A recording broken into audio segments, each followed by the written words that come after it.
Bonjour et bon réveil matinal, les bien-aimés dans le Seigneur. Bienvenue sur notre chaîne RDC qui est Mafumbe, la voix de la résistance Bandekonangai. Voici les titres du jour. Pona mukolo molelo Bandekonangai balingami peuple congolais bisikanyo sezwami bino balandia RDC qui est Mafumbe bisikanyo sezwami bino na sengi bino merci bino nyoso bolandaka chaîne ya RDC qui est Mafumbe. En tout cas pona mukolo molelo Bandeko balingami tozokende kolobela invasion de l'armée rwandaise na Katia République à l'est de la République démocratique du Congo bandeko nangai.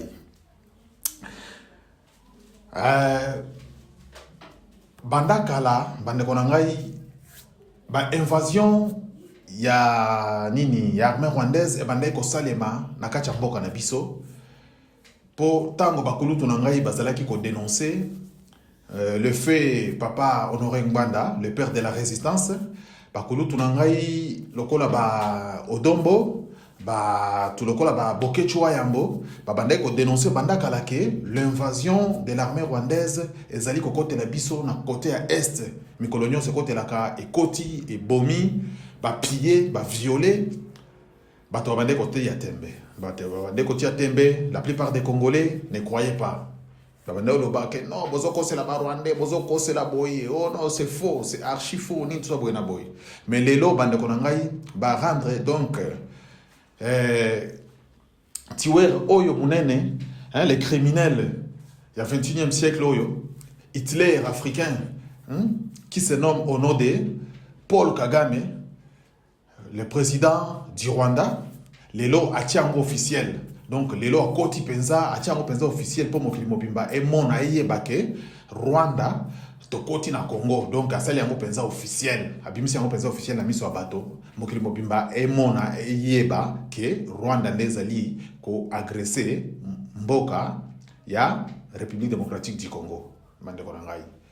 Bino moko nakanisi bozali kolanda na bilili bozali kolanda na ba video bozali komona po na okende pe kochela bino ba photo ya nini ya Bunagana ndenge penza ba kotaki ndenge ba congolais bazali kokima ndenge population penza en débandade donc population zali livrée à eux-mêmes donc to yebite soki mboka ya nini mboka na biso wana ezaka na président soki ezape na gouvernement ce qui est appelé na nini na ba militaire ya ko défendre peuple pour na ndenge population penza ezali ko kima ezali ko kimela na pays oyo ezali ko oppresser de eloko zo lekela ngai de oyo penza te makambo na ezali ko comprendre te bande ko na ngai mutu oyo ezali ko oppresser bino mutu oyo ezali ko agresser bino mais tellement que pression est qui makasi tellement que bozangi mutu akolobela bino tellement que bozangi mutu akodefendre bino mais bondimi kaka bokende ko kimela kaka na maboko ya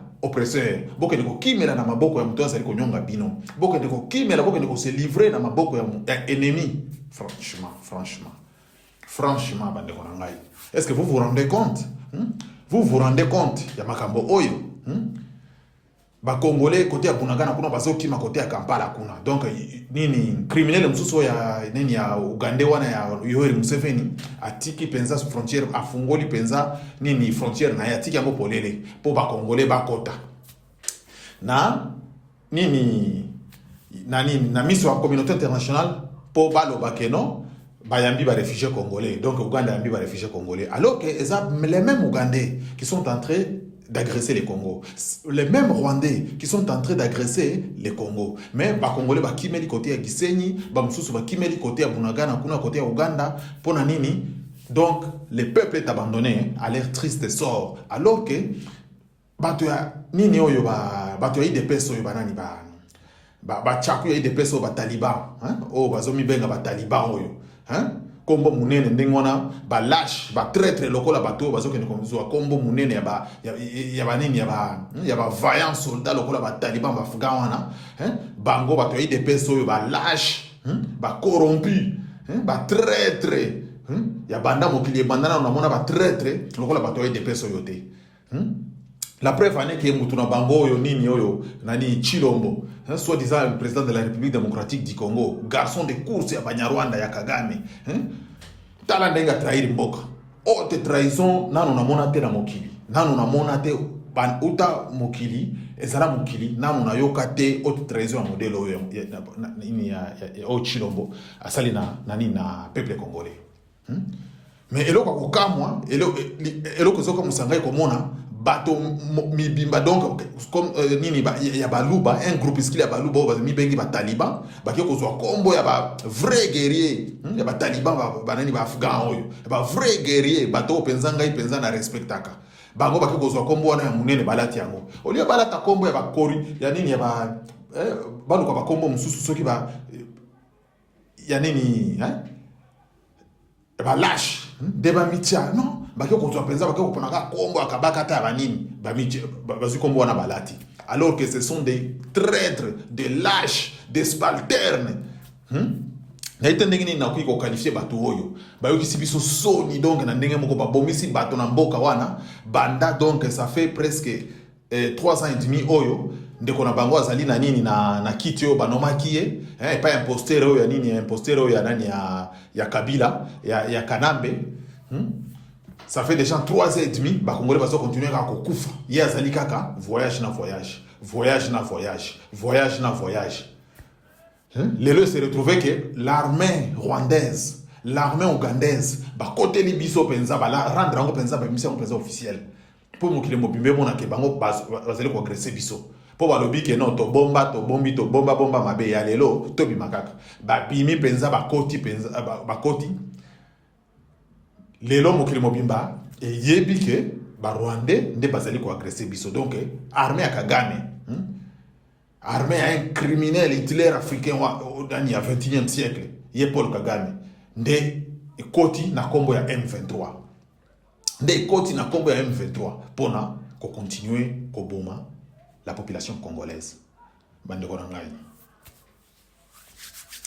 Sikoyo, ngai ma question celle-ci. Ma question celle-ci, bandeko na ngai. Et qu'est fait notre gouvernement pour y répliquer, pour remédier à ces problèmes? Parce que ndenga ebeli nini mokili ndenge zalaka soki basoda ya mboka songolo pakala bakoteli pays mususu bakoti donc basali invasion na pays voisin directement ezalaka agression. Donc, ceux qui pays voisins se rendent compte que les armées y a pays, sont et côté libiso. Donc, balamoko armée wana ya mboka wana, il faut répliquer. Pona kobimisa ba ennemi wana libanda ezo sabango na mboka na bango. To eboma bango to chasser bango. Donc, ezalaka donc créer ka balamoko yo babengaka la guerre et créer ka balamoko combat. Pour ezalaka déjà agression. Donc, pour armer Mboka Mususu, jamais qu'on se retrouve dans ma belé, ya Mboka Mususu, sans permission, ya gouvernement, ya Mboka, Oyo. Mais boni, bande konangai. Et pas la biso, basoda Rwanda, depuis la nuit des temps, depuis l'époque, il y a un imposteur au Kabila, se retrouve à Mikolo Nyonso, na Mboka na biso. Ba se retrouver kaka à l'est, bazo se retrouver tina Kinshasa ba ndeko na ngai. Tina ba institution ya mboka na biso, mais ba soda ya Rwanda bazali na kati. Tango ba yebisaka ba Congolais ba lobi ke le pays est occupé, ba Congolais ba ocha tembe, surtout bazo ba taliban oyo. Bazo ba taliban oyo. Po tango ba dumzusu ba ko ke no obengi olobi zo ba ke o ezali ko finga. Ce n'est pas une insulte. Combien ce n'est pas une insulte. Si on te dit que tu es un idiot, ce n'est pas une insulte. On te qualifie. Donc, bah, qualifier ndengo zali. Donc, ça veut dire que olobaka makambo to sala makambo oyo yebi eloko nini donc ekopesa nini après. La situation tozali ko vivre lelo na kati mboka na biso. Donc, Chilombo a ko signé ba contrat andimi ba pesa ekiti ya kibokonzi wana mais azoye bate eloko nini ba Congolais ba ko andire après. Donc yepo na vous pouvez prendre même le Congo. Donc bozu a Congo mobimba mais ngai na ba ntango na tapis rouge ngai na ba no sala ka voyage ngai na ibaka na ngai ozomon. Donc voilà pourquoi on les qualifie des zoba. Donc mutazo sala makambo oyo ayebi retombete après. Donc nini eko salema après makambo oyo ngana zali ko signer lelo oyo ngana zali ko loba lelo oyo ngai déjà na mikotisi na kati. Est-ce que dans le futur est-ce que va retomber dans ko zala nini? Mais Chilombo ne s'est même pas posé de questions. Donc ingrat qu'il est, avare qu'il est, cupide qu'il est, andimi kaka, bo pesa ngaka kiti, ngai pena leka na histoire ya Congo ke, donc j'ai été président de la République démocratique du Congo. Ndenge pe babando ko lobake no ka sans jamais ko leka ka kozala ka président mboko oyo, lelo na ko prouver bango. Donc Chilombo azoki kiti wana po approuver ba congolais, po abomisa ba congolais, po abrade mboka ndenga zo sala yango bande ko ngai. Yango wana mentor na ye oyo ya nini ya criminel munene oyo ya nini ya décennie oyo ye Paul Kagame yango wana akendeki ko remettre na kolakisa bino photo ya zo kende ko remettre ye coupe azo remettre azo la kisa ye coupe azo pesa ye coupe donc pona ko remercier que en tout cas msalo yo sali en tout cas kitoko mais yeso ki Kagame azo kanisa ke au continuer ko nini ko kipembo kawana éternellement azali komikosa mais ayebake quel que soit le temps que ça nani occupation yo ekozwa nakati mboka wana mais ye Kagame azala na nini azala zana kitia kibokonzi ya mboka wana ya Rwanda azala déjà que non Kagame déjà longwana kibokonzi azali sous président te akufa ni twa bona boye wana kozalaka problème na biso te problème na biso te. Donc Kagame siko zali koyoka ngai yebaki poison ozotikela barwandais poison nani cadeau empoisonné yo tonga kaka yo bomaka ba congolais tonga ka mboka na yo boma ba congolais stokaka ba minéraux na kacha mboka na yo yo kana tsawe loko moko tokoyaka Kagame tokoyaka ko récupérer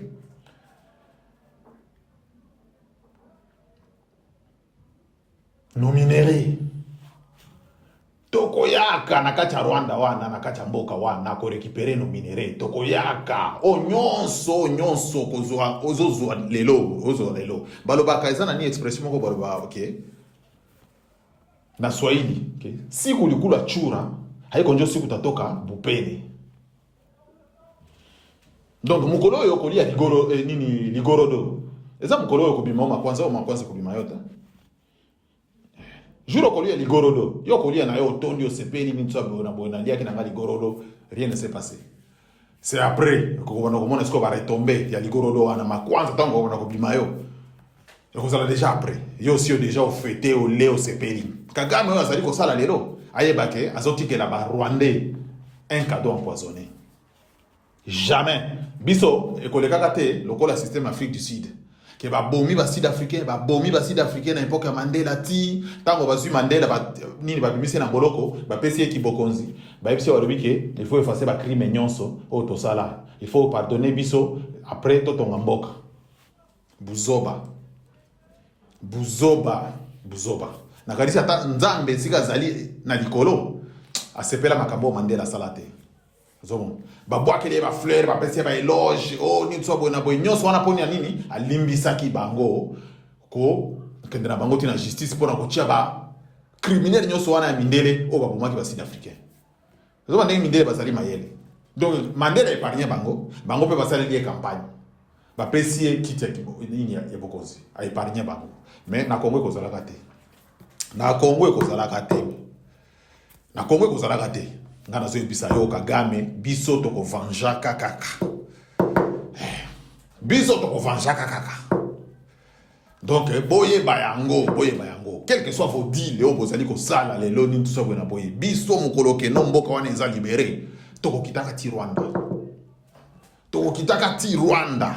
to kende ko récupérer ba biloko tuna biso yo bopia na kacha mboka wana soki botonga ke ba meuble tout ko kita ba immeuble nyoso botoka ki na mbongo ya Congo il faut to la lisango na mabele ekweya soki ndako tongaki il faut elala ekita soki balabala wana il faut peut-être retourner yango. Bakongolais bazali kokufa, bakongolais bazali kokima, bakongolais bazali kotelengana, bapalangani lokola bana penza basanga tata basanga pe mama, alors que bazo zipa biso matoi mikolo nyonso na kotangela biso kombo ya fachi beton. To yebite soki président modèle nini, to yebite franchement to yebite na gouvernement yazali nango, qui est gouvernement de warrior, warrior de monnaie ouais.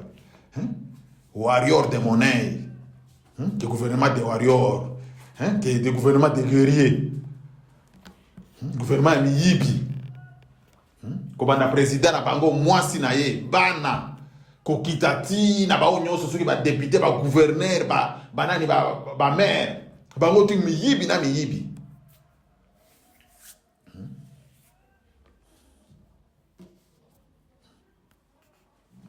Bande konangai ba congolais. Et bongi boyeba que première source d'insécurité na kati mboka wana na RDC Congo ezali Chilombo na gouvernement na ye. Donc banda lelo il faut boyeba que source d'insécurité mabenyo ezali ko selema na kati mboka wana lelo. Source nango eza Chilombo na gouvernement na ye. Boluka nini mutu boluka ennemi mosikate. Ennemi azali nzoba ya Chilombo wana ozana pouvoir. O musala na ikaka ko mataka ba avion ko kitaka ba voyage peut se reporter. Donc qu'est-ce que les Congolais gagnent dans tout ça? 117 voyages depuis son investiture na Mutombo Kawana. Qu'est-ce que les Congolais gagnent dans tout ça? Bande konangai. 117 voyages.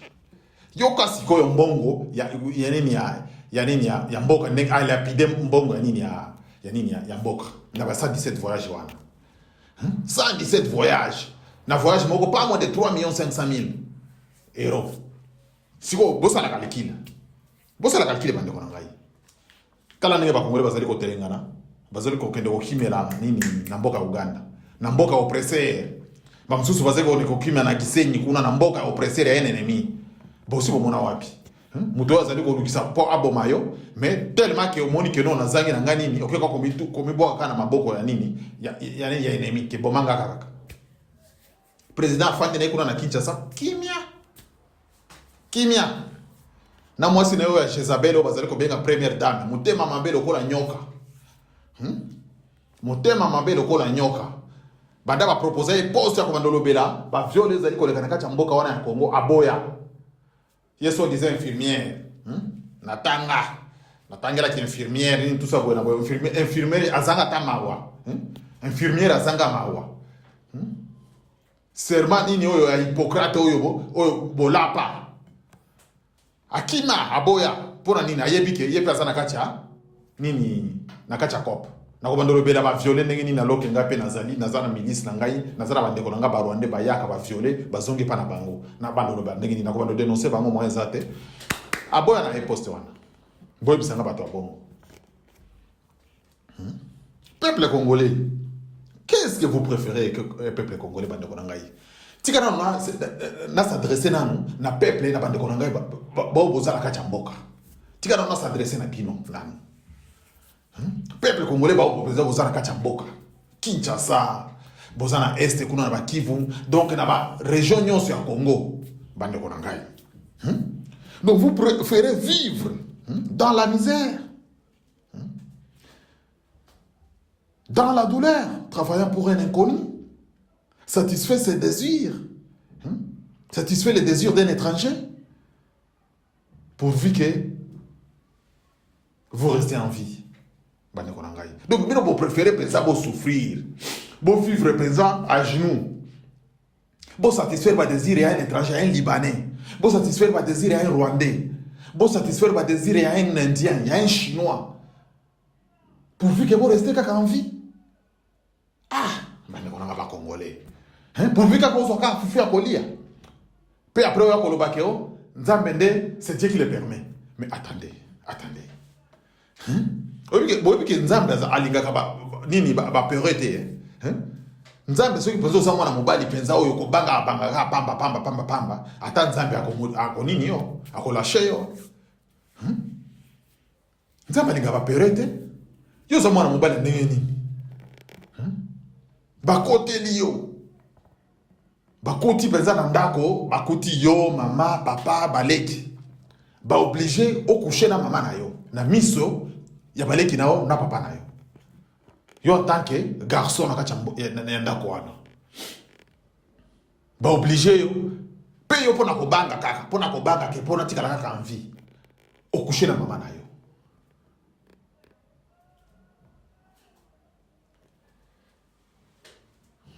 après babimi bakei batiki yo envie franchement yebisa ngai est-ce que conscience na yo penza ba moto okomanda kotala mama na yo okomanda kotala papa na yo okomanda kotala baleki na yo donc tu connais ta mère dans son intimité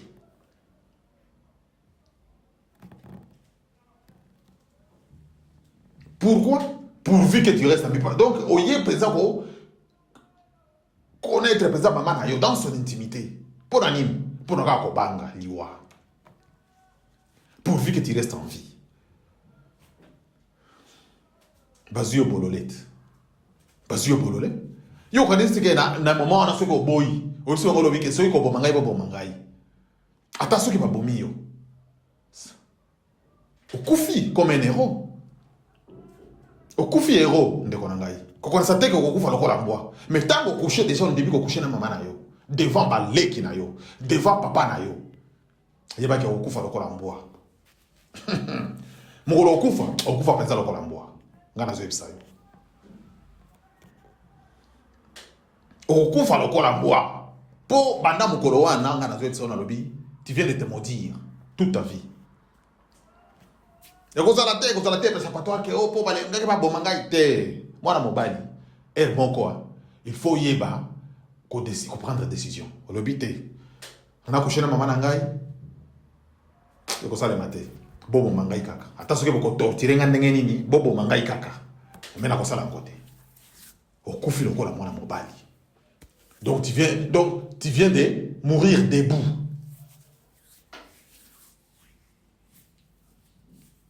ata soki babomi yo mama na yo papa na yo baleki na yo bakobosana ka yo te bakobandolo bake non ya na biso akufaka po aboyaki ko se suyer kosuye libota na biso aboyaki yango ata nzamba kozala na yo mais yo ndimi okouche na mama na yo ondimi okouche na leki na yo ya mwasi mpona nini ke mpona reste kaka en vie mais conscience na yo ti mokolo okota na mabele na se ya mabele okozalaka lisusu le même te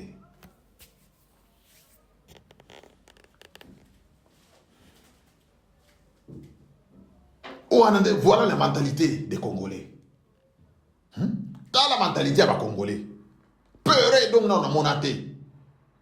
Et beaucoup de Noirs d'ailleurs. Et beaucoup de Noirs. C'est ça que les Congolais. Mais à Congo, pensa et les Kindelo.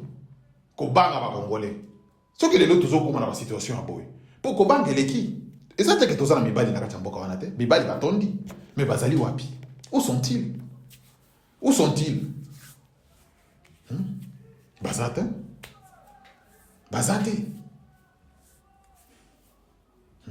bazo violer les kinayo na miso na yo zomona bazo violer mama na yo na miso na yo zawa no zomona papa bobo mangaka bobo bobo minga déjà bobo minga bobo manga kaka faut en finir avec moi voilà mobali ndenga a jiraka bobo manga kaka bandeko. Il faut voir qu'il y a deux types d'humains sur Terre. Il y a deux types d'humains.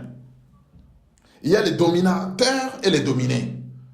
Tous on a deux types. Il y a personnages. Donc, tous on type deux types. Tous on a type les humains. Ça va dominateur. Mindele oyo, ba occidentaux oyo. Na ba dominé. Ba dominer tout le bazar banani, les africains, bandibu ni tout ça bon abo. Mais na kacha ba dominer pe, tout ça pe na deux types les sous. Ba dominer résistant. Na ba dominer soumis. Ba dominer résistant bazali banani bandibu. Ba dominer résistant. Baza bandibu. Et bango donc ba cédaka na pression te, ba cédaka penza sous la pression te, pamba te. Mais ba dominer soumis. Et ça va tomber surtout biso ba congolais. Ba vrai soumis, ba vrai dominer soumis. Donc au dominer, pe au moni penza andimi comme le kola amboazu penza mokila linga check na kata ya makolo. Donc azon di manyoso zali ko yibisa ya zakaka oui. Les chenga ba bote a lécher penza. Soko yibisa lembo langa penza na sia nini ya makolo nga lembo lio. Pona ka ko banga nini liwa. Soko pe ayebi ki ko pesa moi miette moi mbongo po asomba ta moi jeep akolembo la yo congolais. Pour misala onyonso zomona ba déshonorable nyonso wana ba député o kozali ko benga ba honorable bazali ko sala yango wana bazali ko sala ba lèche bot des rwandais ba lèche bot des occidentaux pour nini na continuer kaka poste na ngai ezanga te donc na continuer kaka koyiba na silisala no mwana bandako na zali kotonga zoba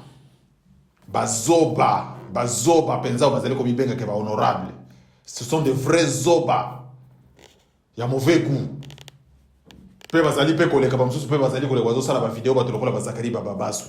Bazali pe koleka pe azo sala vidéo pe azo critiquer pe.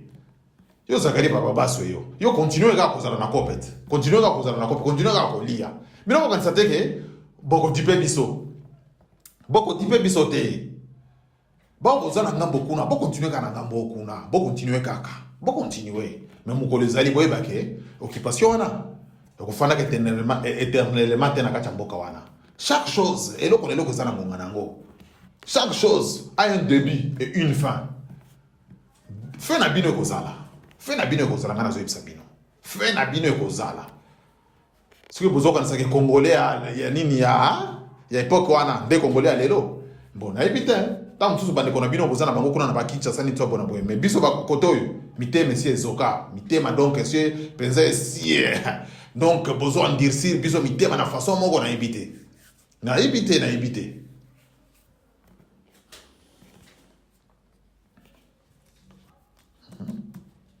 ndeko na ngai donc congolais a cédé penza na nini na pression andimi kozala na penza esclave ya babaya. Les locaux congolais pensent à ces esclaves na kachamboka wana. Bon congolais musu bazoka nizake toza libre, toza na liberté, na kende kana sali ba kopo na ngai nitso bona boy. Mais non, c'est l'esclavagisme moderne. Donc vous pensez sous le joug de l'occupation pensez bondimi, pe bondimi pensez bolobi, to se soumettre, pour se soumettre pe. Peuple musu sortir les marat. Peuple musu sortir les maka. Alobi enough is enough. Bino enough is enough la kate. Un ventre affamé n'a point d'oreille. Mais il y a bino ba congolais ça fait 20 ans bozali affamé. Mais bozaka kana ba oreille. Ba ventre na bino zaka na matoi. Basi ba affamé bino ba nyoki bino no ndenge nyonso.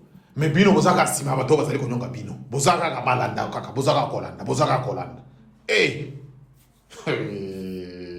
Quel peuple sommes-nous? Peuple ndenge nini bande ko nga ba congolais botika nanu na ebisa bino nanu botika nanu ebisa bino nanu pour ceux qui dénoncer de se dénoncer à ndenge nyonso ba kulu to nga ba dénoncer banda ceux qui ba depuis 2000 le fait papa Honoré Ngwana a dénoncé depuis 2000 ba odombo yo ba dénoncer depuis 2005 ba boke chuto ba kutute tina ba msusu bozo bota malelo biso pe to ko kota na nini na nzela ko dénoncer même pas le fait un doigt. Même pas jour moko to kike en tout cas lelo penza ba kino ba telemi penza to bana Kivu lelo penza ba telemi penza lokola mutu moko ba bundi penza na ba agresseur et to ki pe mais même pas non sona nini kobanga na kokufa ba mtusu ba kotika mais papa na okufa na otika la ko vivre na kimobola na souffrance oza na emo a dire tie na kati mboka na yo nyonso basi ba botoli yo za la kasi makaka ba ya papa ya kaka po o dénoncer ka baninga po wapesa ka au moins quelque chose wana nde penza omoni vie wana penza nde omoni penza yo penza omoni vie yango wana bato mosusu nazomona bazotiela biso bafoto ya Kagame na ba Facebook ke ye modèle lokola modèle mais mituna bino yosala bien te. Un Congolais qui se permet de prendre les photos de Kagame, d'un criminel comme Kagame, d'un tueur à gages comme Kagame, qui est en train d'exterminer tes frères et tes sœurs, au tient la biso sur Facebook, c'est un modèle à suivre. Pour Nani, pour Tongi Balabal, pour Tongi même. Mais Congolais, Moutouna est franchement ça la bien. Donc Congolais, il y a développement, donc il y a vie, et ceux qui ont un immeuble, et ceux qui ont un ndako, na Moutuka. C'est fini. Donc Congolais vit na nyonso yango wana. Un Congolais pensa qui o pensa maile na pensa ça sala pensa. Est-ce que ko besoin pensa photo ya Kagame pensa o tche la pensa dans Facebook pour atongi Rwanda. Boy oyebi très bien makamboni nezo koleka na kati mboka na bino. Oyebi ndenge nini azali ko piller mboka na bino. Mais yo koleka biso neti modèle que ça président suivre. Hey. Eza mawa mingi. Exemple nini ngana ko suivre pas Kagame. Un criminel comme ça là. Exemple nini. Mabena mabeka kati. Bande kona ngai. Tozo ngana no batuko. Donc ngana za wana na za bo na za papa na za na bana. Nake ndikobisa bana ngake bolo na exemple ya Kagame. Ya ko bomaka, ya ko ibaka, ya ko violaka. Ya ko kendeke kutia ba désordre na bamboka misusu. Donc mwana nanga penza za la neti Kagame. Sinon so former mwana nanga za la criminel. Donc ngai papa nazali kotinda mwana nanga penza la na mutu neti Kagame. Mais non. Non. Et bon on a fanda ka penza na taibu na lobite. Buzoba ba Congolais elekisi. Buzoba ba Congolais penza elekisi. Bodoze nanu.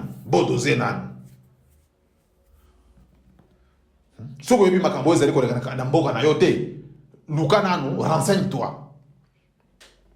na batu oyo bayebi bakoyebisa yo mais koyela kabiso babuzo bakopana kochela biso ba photo ya Kagame na Facebook po atongi balabala po atongi soki nini ke o exemple à suivre soki yo mayele na yo suki wana po kotonga balabala donc nde la fin kotonga immeuble nde la fin mayele na yo suki wana OK fanda kimia.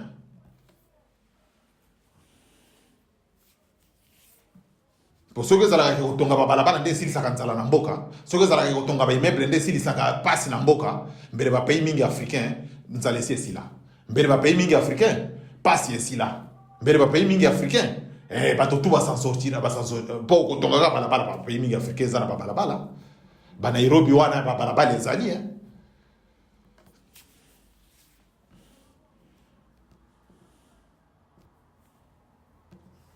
bande ko ngai. Un peuple qui ne s'élève pas. Donc c'est un peuple esclave. Donc naturel. Donc indimi.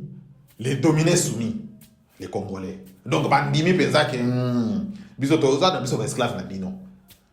Bosa la menyon so bolinga. Bande ko ngai. Ngana moni que les parents baboti ya ba Congolais. Donc, bazali conseiller bana na bango. Kozala balash.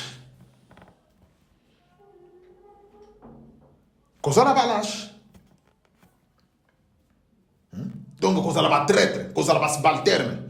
Botika la ka bongo. Donc, ce qu'on moni muto alikio na mbongo, to soki muto ye na manduki ya chelio, manduki ya ngiabo mayo, courbe toi.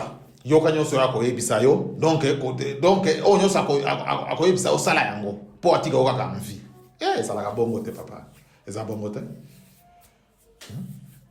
Soki za la bongo mbele Afghanistan ese kenda. Soki za la bongo ndembe ba Afghanistan ese kenda.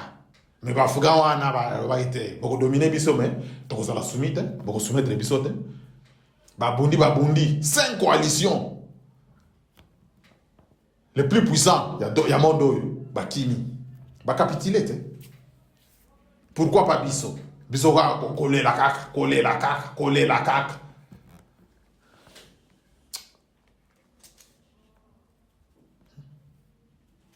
Même les papas, vous avez appelé ça papa Mebimba, devient les petits.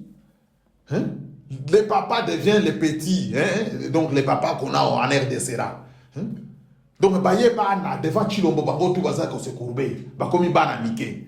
Devant ba déshonorable on a mi yibi ba ni no moni ba papa mi bimba ba komi bana pona ni souffrance kaka. Pour papa on a pese moi que ah nzambe nanga ye. Eh nzambe nanga ye.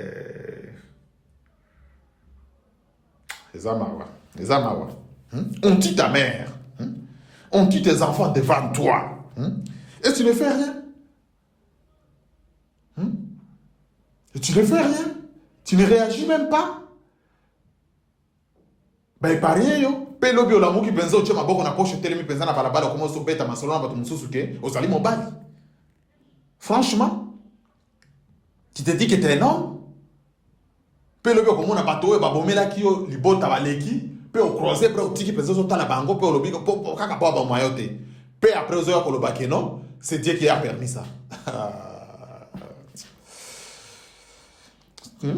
Soit disant que tout ce qui arrive, Dieu, donc c'est Dieu qui a permis. Eh, Congolais. Ah, Congolais.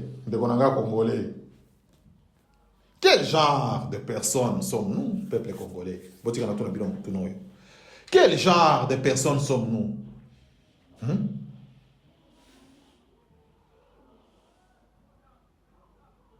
Kokumisa kaka mabe.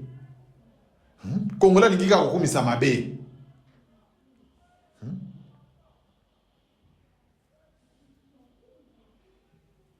Kofi. Violer la Kofi oyo. Mabe na ye ya sala, ba violo ya sala. Et même na tribunal. Bato baleki qui basali sali ba vidéo awadi tso boyena boye. Ba congolais, bo habiter mamabe. Ba congolais bo habiter mamabe. Bo livrer ne kona bino Kofi ni tso boyena boye. Kofi azali kwa nani? Kofi azali kwa nani? Attention que ça la congolais vrai congolais. Donc a violé bana batu. Aboya kofuta ba musicien na ye. Asali sakabana baninga misala sans salaire. Abeta kabana ya bato ndenge ya lingi, a sacrifier kabana ya bato na kisi ndenge ya lingi, pour na intérêt na ye moko personnel. Après ce que baki ko funda Kofi, et comme Ikeo, ba kongole basa mitema mabe. Bino tout, bino nyonso bo sala ke ba vidéo wana bozo lo ba ba kongole basa mitema mabe ni tsobo na boye. Bino de bozo ba zoba. Bozali ba zoba. Ba tata mibimba, ba mama mibimba, boza ba zoba. Ce que ça que Kofi a violé moi na yo. Bino siko lingi Kofi. Boke ko pesa ye bana na binote. Ya basi. Zo mwana na yo pesa ye Kofi ya mwasi. Po ye akushaka na basi pe akushaka na mibali. Kofi wana ndenge bozo mwana ye. Po akushaka na basi na ya basi akushaka pe na ba na ya mibali. Bolanda ko fait nini video ya zo bozite. Alubaki ndenge bando kushina ba musicien na ye ya mibali. Bolanda ki yangote. Bono mukanisi ke Kofi wana za mutu. Soki asa mvuta bino talibino soki asa mvuta bino na kisi na talibino biso toza kuna te donc Kofi mabe na ye omoni mabe otosala kana mokili yayo nde funda kabiso mabe nde mutu ekomemaka mutu na lifelo bolamu ya mutu nde ekomemaka mutu na lola eza te ke mutu akende kofunda mutu epa ya nzambe keo tala nzambe oyo asalaki ngabo ende nzambe ayokeli mutu wana nde ani alobi yokende lifelo ndenge osala te bolamu na yo nde ekomema yo nani wapi na komisaria bola muna ndeko mema wapi antol ndeko kota au prison ndeko sala nini ndeko épargner yo prison bola muna ndeko épargner yo commissariat bola muna ndeko épargner yo lifelo bozomon mais mabe na yo ekomema lifelo mabe na yo ekomema yo antol mabe na yo ezali ko sala ekomema yo na prison mabe na yo ekomema tina liwa. Donc voilà, c'est comme ça. Mutu moko ake ko livrer Kofi azate. Pe attention qui va kende ko livrer. C'est un criminel. Et il mérite place na penza Kofi a mérité présence à la na buloko. Ozomona po bato Kofi ça viola. Ya basi pe mibali. Bato assez sacrifiant. Kofi donc a mérité ka place na mérité za la kana buloko. Faut za penza kana boloko. Ozomona. Kutu 8 ans ceux qui va katelier 8 ans, ceux qui peut ba katelier 4 ans, ceux qui peut 3 ans. Et qu'on suffit, Kofi penza mérité penza boloko penza oka penza que nyasala. Hein? Prison dans une prison. C'est un danger public Kofi à la maison mona. Do eskizenga ba ndeko na ngani. Kofi a un danger public. Na ba musicien na tout ba ndeko na tout ba musicien ko na kanana. Ari. Ko se victimiser kaka. Bonga ba ndeka ngaite, ni tout ça bona boy. Ko se victimiser kaka. Mabele ki Kofi. Mais ba congolais ba leki, ceux qui ba ndeko yango, ceux qui banani ba leki na ba chroniqueur mususu ba collabo ba leki mutu lokola nini marque tabu wana. Pe azole kalobi ke ngai au nom de la diaspora yo marque tabu. Ke baka na yo. Yo marque tabu ke baka na yo. Soki mutu na yo bouja, omoni frappe ko Kofi ala isaka yo na nini. Soki mutu na yo bouja. Donc, quand il a la biso makabo blo moko ya pam pam bateke au nom de la diaspora, au nom de la diaspora nani na diaspora wapi nani diaspora wapi Kyo biso nyonso toza sima Kofi nana zala sima Kofi yo kanisi bato nyonso baza ba lèche bote lokola yo yo to ba lèche bote te mboka zali ko kende ba kongole bazali ko kufa ba viole zo sale banakacha ba mboka wana ba mama basi ba kei ba nani Kofi epe azo bakisa ba viole likola ba viole balo bate po za Kofi so bokende les chané ba bote kuna boko continuer dina bino musoto wana ozomona awe zali makambo ya mboka ya Congo zali makambo mboka ya Congo yo na écrit yo marque tabu yo na écrit no wana ya ba collabo soit disant que on va chroniqueur soit disant on va journaliste. Mais journaliste moko ya pakoti musala journaliste zakana nini musala journaliste ya journaliste zakana nini sa première occupation ya journaliste c'est d'informer la population, c'est d'informer les peuples. Est-ce que bien pour informer kata peuple ngo rien makambo nyonso zali ko le kanaka chamboka wana si boyebi yango très bien. Est-ce que bolo meka est-ce que bozaka ta ko le bango devant la caméra bozaka te bozaka ko défendre ka ba musicien na bino wana ba musicien ka ko défendre ba musicien bozaka to ndenge ni na no bino pe bozomi benga bato amayele to tangela msala ka ko journaliste ngana tangela msala ki journalisme te mais na l'équipe bino pour nazawa nazaliko informer population nazaliko informer peuple makambo nini mabe ozali ko lekana ka chamboka na biso pour nini peuple alamuka total nini to ko libérer mboka pour le bimboka zonga na maboka ba congolais pour ezali kamba bonsomi ezali kamba mabele. On ne badine pas. On ne badine pas na makanali kamba mabele.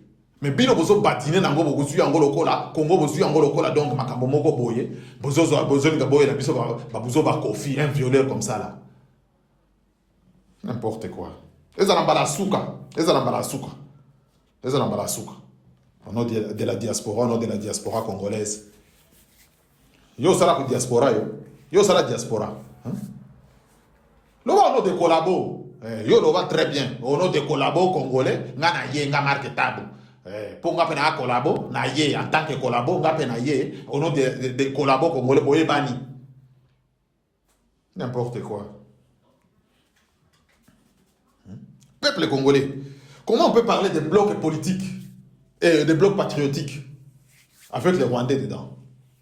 Congolais mususu bazolo ba bloc patriotique on nenge Chilombo Sali ni tout ça bwana boye makambo ya bloc patriotique est-ce que bon monite que ça nini bloc patriotique na ba Rwandais dedans na ba soda Kagame na kati en tout cas congolais banda ko se documenter de bona ngai banda ko luka oye ba nini ezali ko lekana kacha mboka na yo zoka bloc patriotique na ba ennemi na kati na soda Kagame na kati ba tuer à gage mawa mingi. Kagame a décidé déjà en 2023 Kagame déjà zo sala makambo nyonso pour communauté internationale donc ba boka fachi libanda donc bazolungela ebule fachi bazolingela ebule mais fachi azo ibate ozomona mais Kagame déjà a décidé déjà pour Muzito na Martin Fayulu bango donc mukolo yo émissaire ya Martin Fayulu ezali Muzito.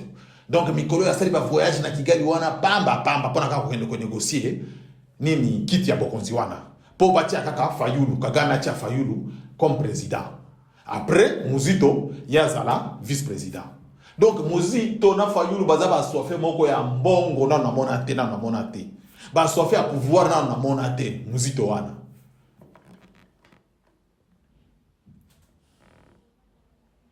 baini ba congolais bango mibale wana ndenge boso mona bango Fayulu wana na Kagame ba ko Sabino ke ola muka ke oto za pour le peuple. Aucun politicien n'a qu'à mboka wana za pour le peuple. Aucun. Pe malheureusement, tous les politiciens n'a qu'à mboka wana te. Bango nyo surtout baza ba miyibi.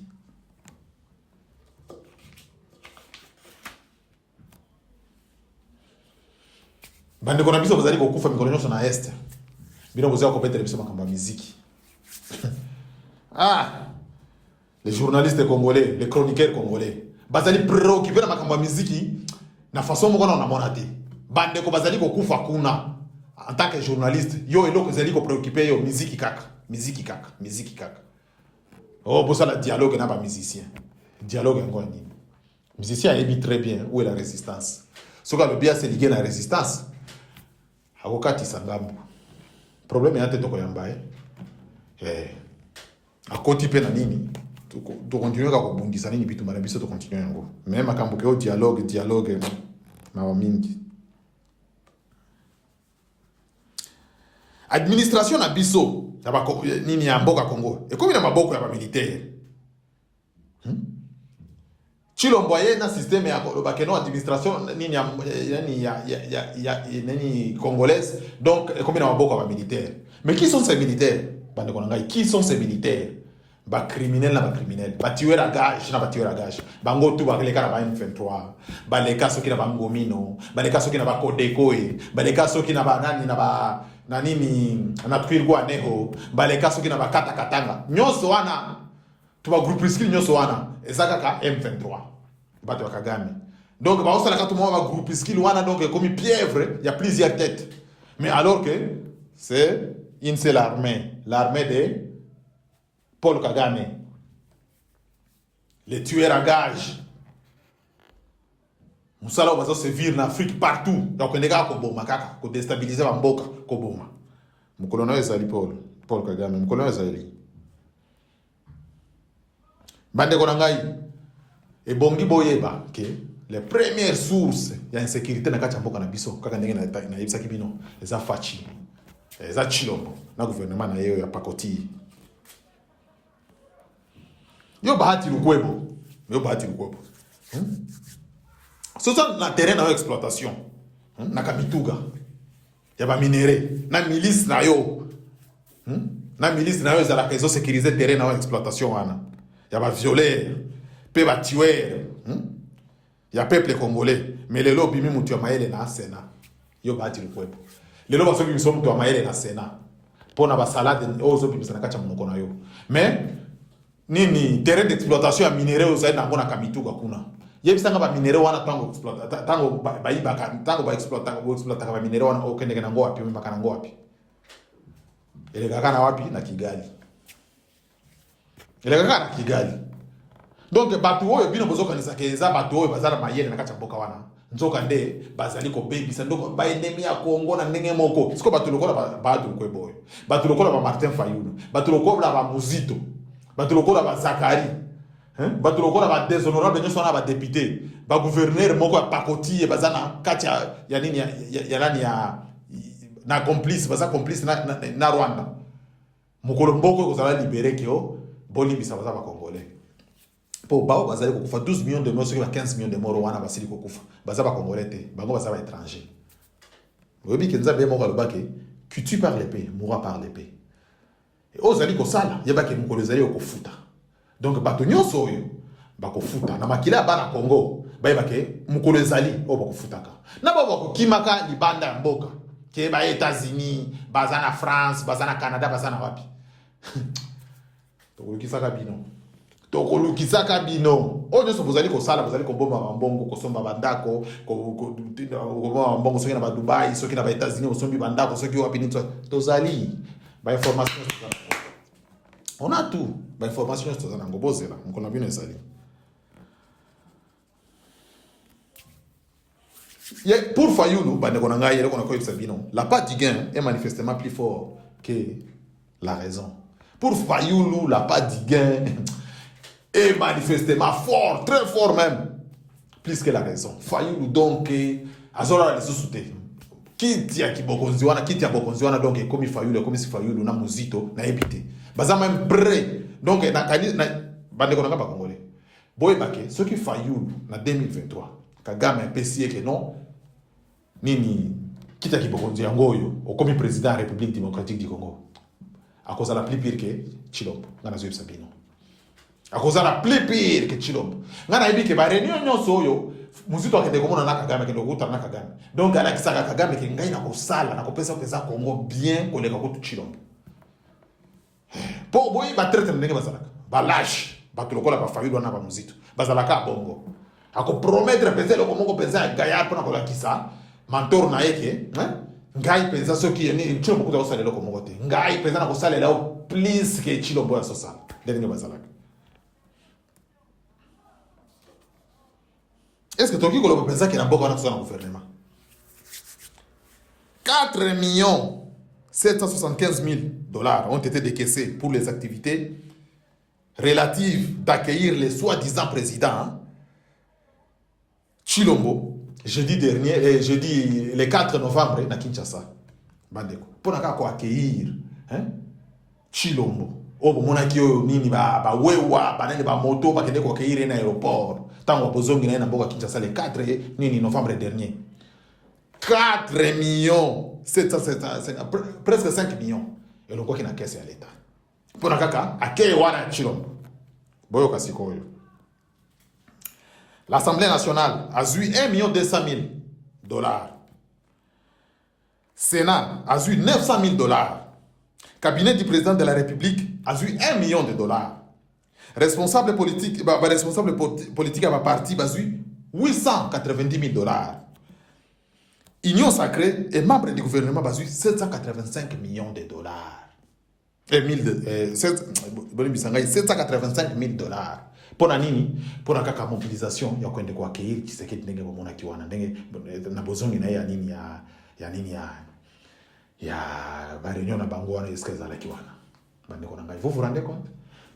Au moment où la population est indépendante, au moment où la population azangi mutakolobela bango, au moment où la population zali ko kufanzala, au moment où ba soda, l'armée de la FARDC, ba sali 2 mois et 12 jours sans eloko akolia. Chilombo azoke ndoko pimisa presque 5 millions na mbongo na kesa l'État pour na kaka akei na ye. Ah, nzambe na ngai. Débandade totale à la population. La population est abandonnée à son triste sort. Bande ko na ngai. Population est allée abandonnée à son triste sort.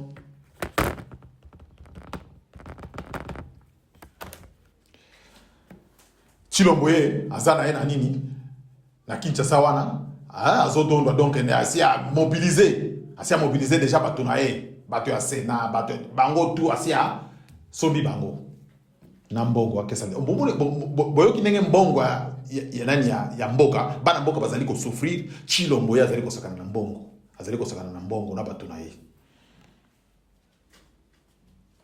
Peuple congolais boy baké Félix Chilomboye est une copie certifié conforme à l'original à la Kabylie. Donc il y a azozongela kama makambo Kabila nini mentor na ya salaki nde azali ka kozongela kutu ye asi a dépasser kutu na mentor na ye nde ngona ebisibino na bike soki ke ça se fait que Fayoulou na 2023 Kagame acha yewana Fayoulou akosala pe disusu pour koleka Chilombo wana boza na ngona mituna bino Fayoulou wana na muzito bakosala pe disusu koleka Chilombo azosala poza la ka bongo. Bandeko, kuna na Goma, député Paul, alobi qui va militaire à FARDC, va sali 2 mois et 12 jours sans manger. sans ration alimentaire na ben kuna. Pe pas ma bakisi, pas mes programme alimentaire mondial. Abakisi alobi 27 millions de Congolais ne mangent pas. 27 millions de Congolais ne mangent pas. Donc, on est le pays qui a plus besoin de l'aide humanitaire au monde que tout autre pays, le Congo. Richesse mais on est le pays le plus, donc na kacha monde oyo oza pesa na plus besoin d'aide humanitaire que bamboka que ba pays nyonso. Boy bisangai na bambongo oyo chilo mozaliko nini ba dépense ba voyage 117 voyages depuis son investiture. Bandeko 739 Congolais tués en plein état de siège sous la complicité de Félix Tshilombo.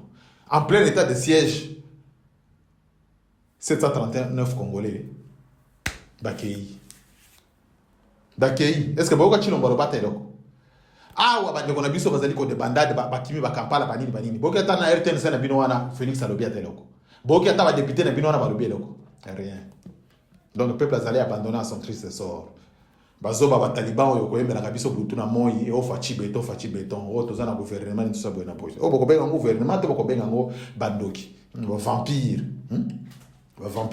balingi bali muisa petit oyo nani Idengo l'artiste balingi bali muisa déjà zana kati ya prison kuna na mona ko tuleki na Idengo wana azali kobelela pona balingi ba boma yaya na ye balingi ba boma yaya na ye déjà basi bakangi Idengo po bimisale ki bango nini nzembo ya nani ya nini ba politicien prisonnier ya Congo président moko prisonnier alobaki ya solo bozo ke ko signer ba accord o déjà c'est kangi bino déjà ba chaîne moi bo milongeleza lisuté bozo ke ko signer bisinya bino to boza ba prisonnier ba politicien prisonnier ba nini président moko prisonnier bazui mwana wana ba coffre ti lelo mwana na to yibite soke sana na bomoi soki nani l'artiste Dengo wana libérer mwana bato mwana ayembi solo ayebisi okanga vérité kuto ninga kete ayo moko po ndenge balobakela n'importe conseil ofandi olali cheyo na mbeto nayo otali olobike mwana oyo penza ayembi makambo solo tikana na meka ko changer mais rien yo c'est le moko ta comme ennemi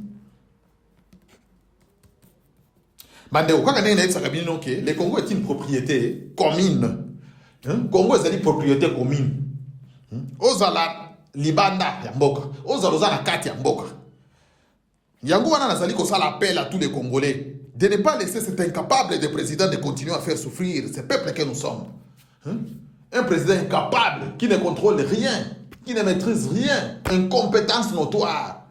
Tina mindele kutu bayebi dugu ba bayaye kutu bayeba kake azaka kaka wana pona ko salela bango musala pona kaka azala nini tremplin pour bale kaka bapi ya kamboka ni tso bona boye yango wana kutoka considérer ka ete tala kaka tana ba réunion ndenga ka ba evita ka ye tenga na ba evita ka ye donc achaka ya ta kutoka te mais ndenga ye moko yebi ke c'est un lécheur de bottes azala ka simana bango kima simana bango sala na bango ba selfie pour achia batuna ye bande kona ye ba luba ya ba taliban baba na ko kumisaka na ba photo ke tala telema kina Joe Biden tala telema kina Macron tala telema kina Poutine yenda zolo na bango po bakanga ba selfie zoba président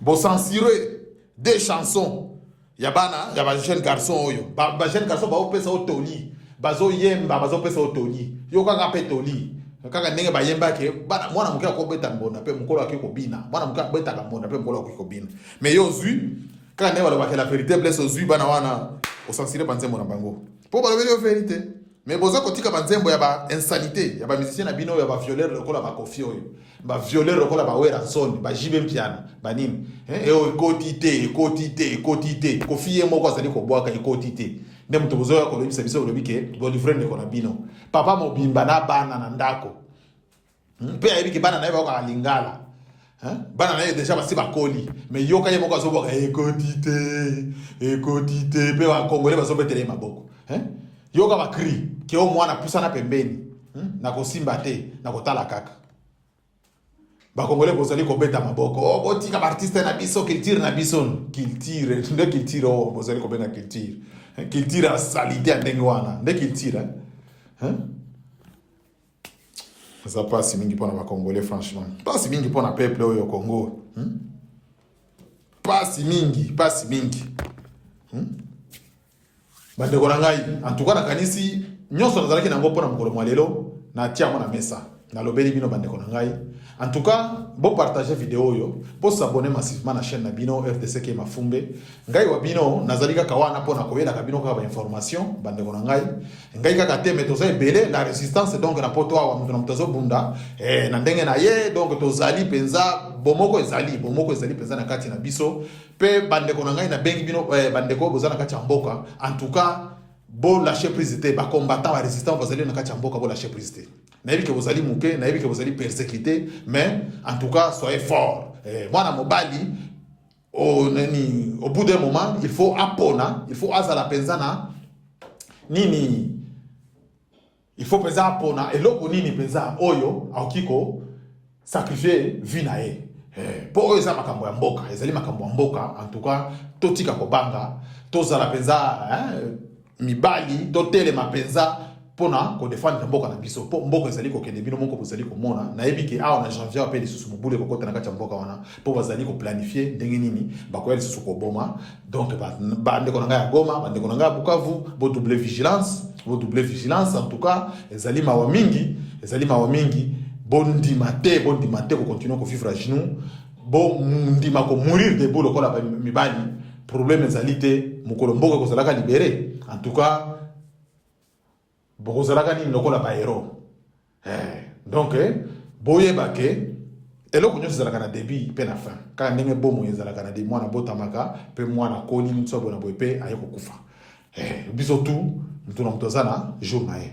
On est des voyageurs mais le seul agent qu'on a ezaka kaye Jésus-Christ de Nazareth bande ko ngai yende azaliko nini ndenge nini flux afflux ya bato yende muto ayebi ke non oyo azokende place tel oyo azokende côté boye oyo azokende côté boye yende laisser l'argent na kacha nini na bord na kacha nini mais biso tout tozali ba voyageurs donc pour na mboka to se sacrifier na yebi ke ba congolais ba sacrifice imente mais pour na mboka pour na Congo bino moko ozali komona ndenge bato wana bazali ko malmener biso.